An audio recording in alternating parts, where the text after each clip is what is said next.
Bonjour Studio Vrac, je suis votre nouvel ennemi juré. Il est impossible de connaître mon identité car je suis masqué et donc totalement anonyme. Alors Cyril et Thomas, vous pensez vous en tirer comme ça? Refaire des vidéos comme en 2016 sans changer la recette, tout ça pourquoi? Nous faire rire? Laissez-moi rire. Moi, comme sûrement environ 92,5% du public, la seule chose qu'on attend c'est de voir une nouvelle vidéo d'Halloween. Vous n'avez qu'à regarder les commentaires sous cette vidéo. Ouvrez les guillemets. Yes, une nouvelle vidéo d'Halloween. C'est la seule chose que j'attends de vous. Alors oui, on est en février 2024. Oui, vous êtes complètement passé de mode. Mais il est hors de question d'attendre 9 mois. Vous allez faire ça maintenant et m'affronter en duel. Un duel diabolique. Fin de l'introduction. Générique.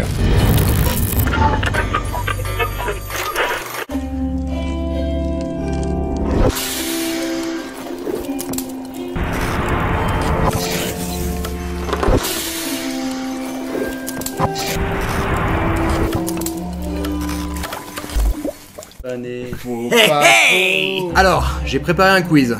Le but étant de savoir si Studio Vrac ou notre ennemi juré que l'on ne connaissait pas encore il y a quelques minutes va l'emporter.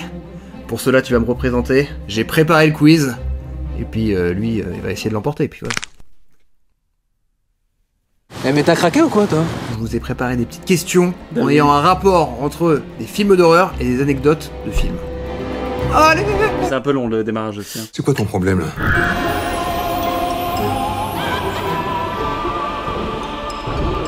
Première question. Oui, monsieur. Stéphanie de Monaco. Il y a ma fille qui dort. T'as bien compris. Est-ce que vous connaissez le masque du terrible... Oui, c'est un président américain. Comment? C'est un président américain qui a cramé. Quoi? Le masque de Michael Myers? Oui. C'est un président américain qui a cramé. Non, c'est un acteur américain qui a cramé. C'est le... J'ai plus le nom de l'acteur, mais vas-y. C'est le Wow, truc genre mais Star vous Trek. dites n'importe quoi. Mais, Pardon. mais ici, il y a des questions. Faut y répondre. Bah, c'était pas un truc de rapidité? Non. Bah, j'ai jamais dit ça. Mais alors, à quelle fois j'ai dit ça? Alors, celle-ci, c'est les questions Et rapidité. j'ai à peine mentionné l'intitulé de ma question. Est-ce que c'est ça? Là, il Vous fait verrez. Star Trek. Si c'est ça, c'est le point pour moi. C'est un abruti et j'espère qu'il va perdre. Je répète, par pitié, laissez-moi finir. Vous connaissez le masque du terrible Michael Myers, n'est-ce pas? Oui. Du film Halloween, Oui. de 1978. Oui. C'est un frère. D'où provient le masque que porte le comédien? De l'acteur principal de Star Trek, il a retourné le masque et voilà. Bon, il a trouvé la réponse, bon. Et du coup, on admet, parce que toi, t'as raconté n'importe quoi. C'est toi qui as commencé, en plus. Avec son président à la con, là. Non, mais j'ai confondu avec les... Ah, bah, t'as voulu nous battre, tu t'es fait prendre à ton propre jeu, en fait. T'aurais eu mes propositions, Je t'aurais peut-être... m'y connais pas trop en masque. Et ça se voit. Je suis vache, mais je suis réglo. Le masque du film d'Halloween a été réalisé effectivement à partir du masque du capitaine Kirk, qu'ils l'ont pas en blanc parce qu'ils avaient pas assez de thunes, et puis ils ont dit waouh, ça fait peur ça, dis donc. Et voilà. On a niqué son jeu. Ah oui, vous m'avez clairement niqué ma première question. Rigole pas, toi, t'es méchant. Ah, là, c'est mieux. Et je ressens comme un léger malaise, pas vous? Vous connaissez le masque de Scream? Il y a pas de question par rapport au masque de Scream. Vas-y. Par contre, est-ce que vous vous rappelez du costume? Oui, C'est un costume noir, oui, avec une capuche, oui. un peu en mode... C'est un frère. Mais alors, est-ce que vous saviez qu'au départ, le costume de Scream devait être blanc pour ressembler à un fantôme? Ça, c'est une vraie anecdote. Ça, c'est une vraie anecdote. Mais ils ont abandonné cette idée. Ma question, c'est pourquoi ils ont abandonné cette idée? Je vais vous donner des propositions, sauf si vous avez la réponse. Petit génie. Est-ce que c'est A, parce qu'ils se sont rendus compte que le blanc, ça salissait trop vite et ça allait être trop lourd pour les raccords entre les scènes? Est-ce que c'est parce que l'année qui précède sa sortie, il y a eu Gasper le petit fantôme au cinéma et qu'ils ont eu... Gasper.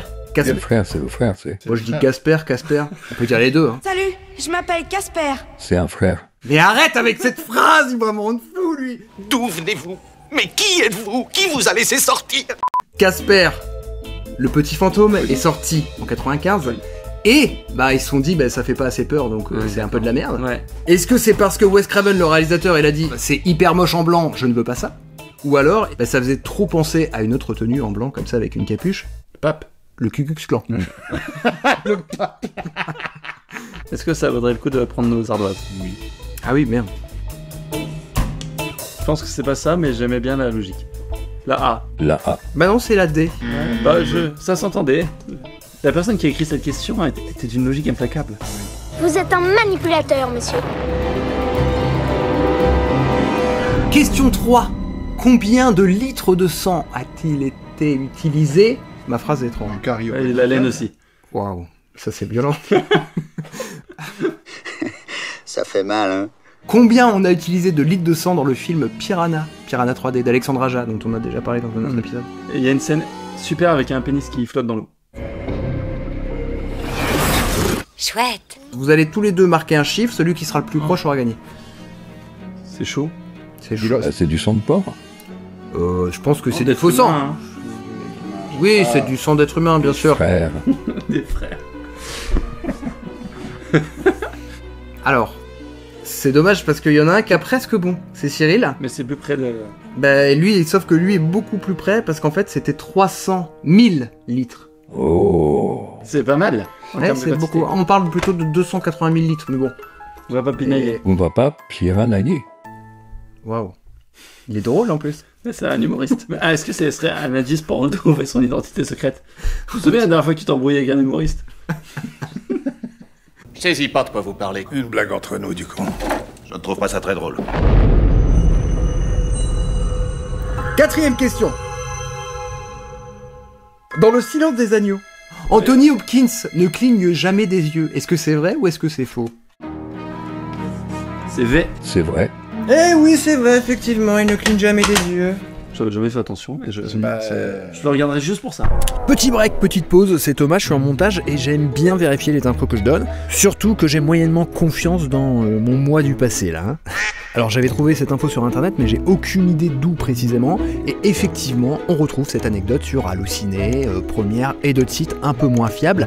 Mais on la retrouve beaucoup. Alors il y a un moyen plus simple de vérifier encore, hein, c'est regarder Le Silence des agneaux. Donc je mets lecture au moment où on voit Anthony Hopkins pour la première fois à l'écran. Et là, au bout de 10 secondes... Ah ouais.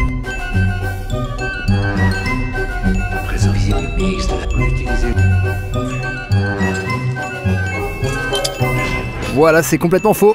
Et peu importe les scènes, hein, j'ai pas compté précisément, mais c'est juste une légende urbaine, un effet Mandela. En tout cas, c'est une anecdote bien naze, puisque fausse. Et est-ce que vous saviez qu'Anthony Hopkins, il avait gagné l'Oscar, je crois, pour ça? Alors qu'il apparaît que 16 minutes dans le film? Mais c'est vrai qu'il est pas tant que ça dans le film. Ouais, bon bah ça aussi j'ai vérifié, j'ai même minuté combien de temps Anthony Hopkins apparaît dans le film, et c'est 31 minutes. Donc voilà, tout ce que j'ai trouvé comme anecdote et tout ce que je dis... C'est des conneries!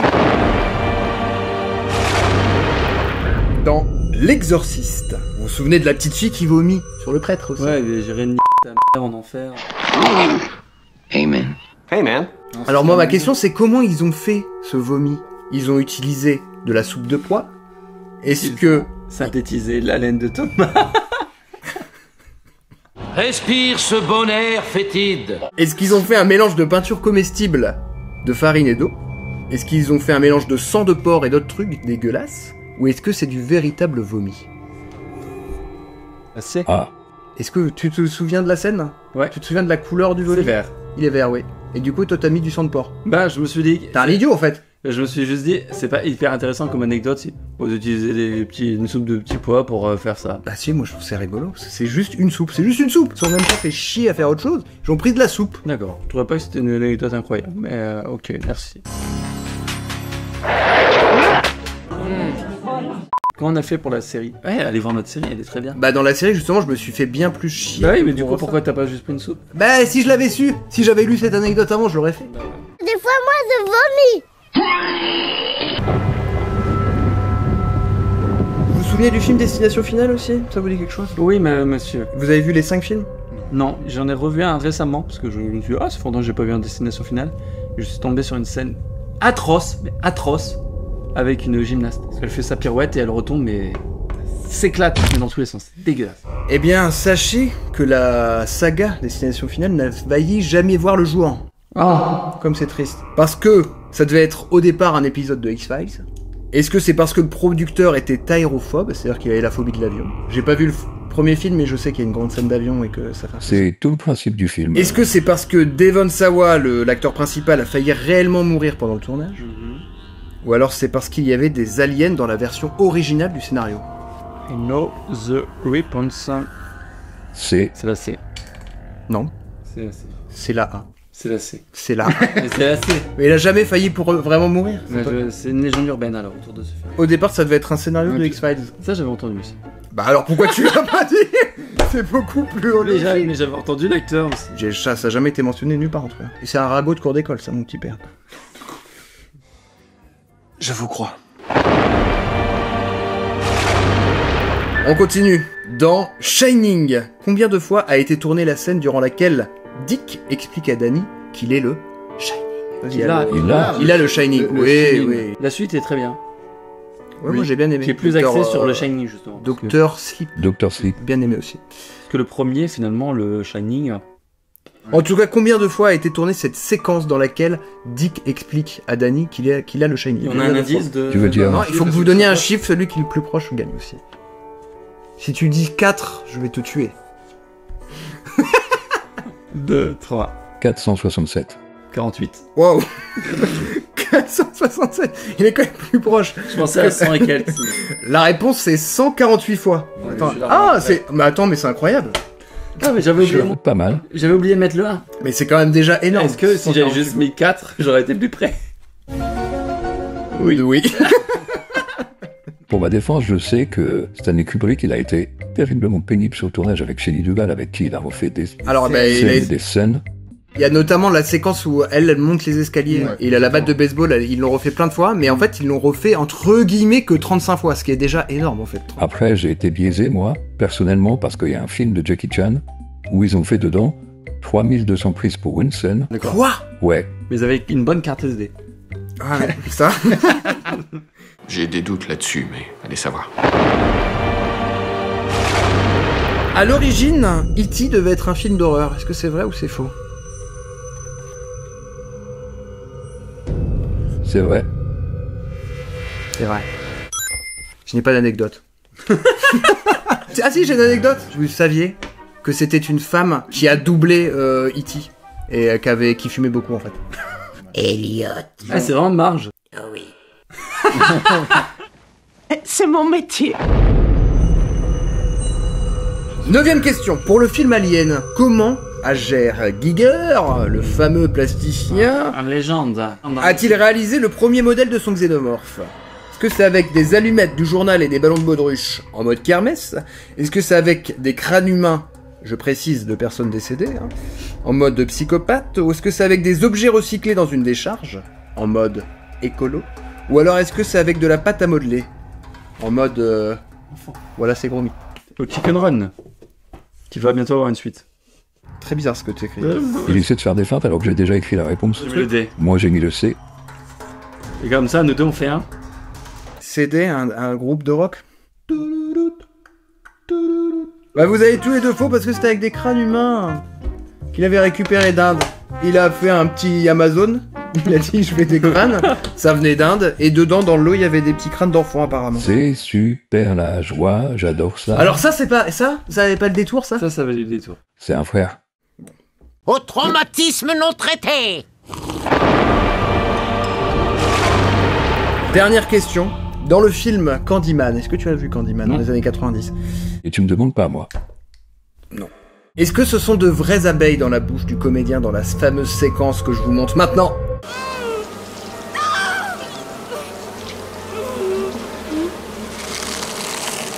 Ça croustille. C'est F. C'est vrai.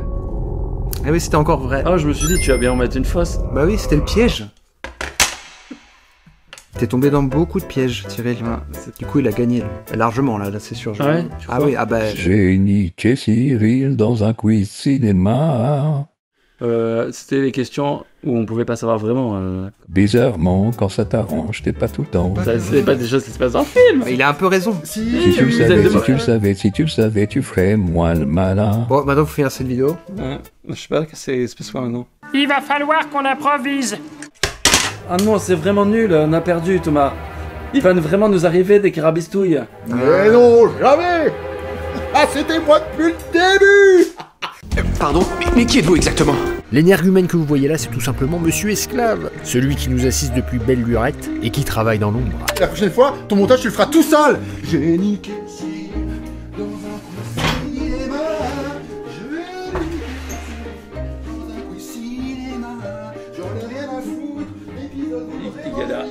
C'est moi où il galère de à sortir de la pièce. Ah oui, ça, il galère à sortir. Ah. Enfin seul. Voilà, faut que je vous explique, il monte pas mal d'épisodes depuis un petit moment. Il est parfois enfermé dans la cave. Et il est un peu susceptible. Faut le laisser gagner de temps en temps. Voilà, Cyril, il connaissait toutes les réponses.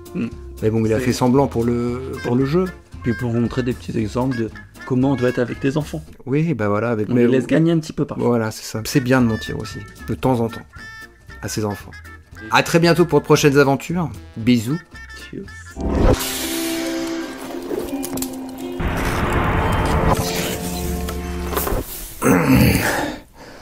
Je comprends pas. Tout n'est que mensonge. Oh maman, j'ai perdu.